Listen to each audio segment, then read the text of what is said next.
คำว่าชีวิตติดบ้านสวนมันมีอิทธิพลที่ดีเด้อพี่น้องเนาะเข้าแล้วออกยากเข้าแล้วก็บ่อยากออกเนาะเนาะเข้าแล้วอยากพัฒนาไปเรื่อยๆเข้าแล้วอยากปลูกไปเรื่อยๆอยากเลี้ยงไปเรื่อยๆขยายไปเรื่อยๆเด้อพี่น้องคำว่าชีวิตติดบ้านสวนนี่เนาะเพราะว่าอย่างอยู่แล้วมันมีความสุขความสบายใจเนาะสร้างกิจกรรมอยู่ในสวนเฮ็ดแล้วเขาจะลืมชีวิตแบบว่า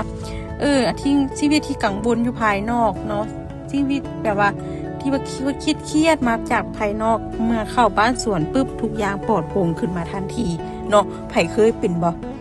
เพราะได้เข้ามาบ้านสวนนี่ทุกสิ่งทุกอย่างมันแบบว่าคลายเครียดเนาะมีความสุขไปเบิดเลยย้อนอย่างเนาะเพราะว่าอย่างจิตใจเฮามันจะโฟกัสในสิ่งที่เฮาเฮ็ดก็คือการปลูกต้นไม้เนาะ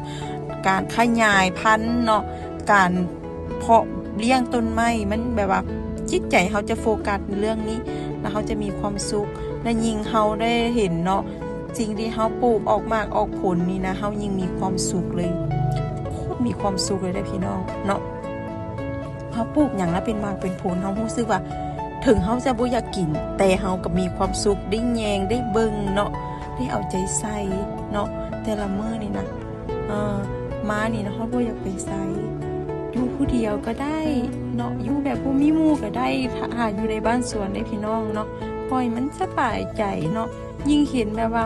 มากผลเนาะสัตว์เลี้ยงที่ว่าเฮาอย่างเฮ็ดนี่นะขยายพันธุ์ขยายออกแม่แพร่ลูกนี่นะเฮายิ่งแบบว่าแทบจะบ่อยากออกจากวงจรนี้เลยอยากอยู่แบบนี้แบบตลอดใช่นะ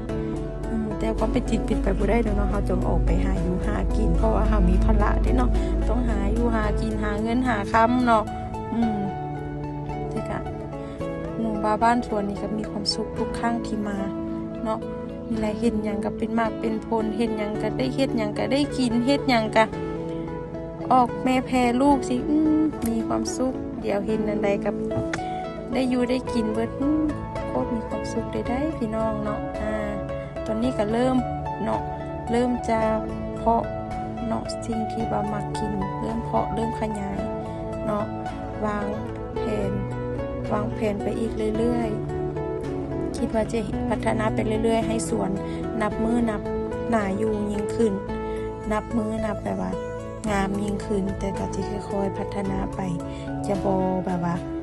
ทุ่มเทบาดเดียวเพราะว่าเราต้องมีแบ่งเงินคำเนาะไปขยายธุรกิจอื่นอีกเนาะเห็นว่าอยู่แล้วมีความสุขได้อยู่แบบบ่ต้องเว้าว่าเอียงบ่ต้องเอียงแบบบ่ต้องอย่างหรูหราเฮ็ดให้เฮามีความสุขเฮ็ดให้เฮาแบบว่าสบายใจสุดๆเลยแค่นั่ง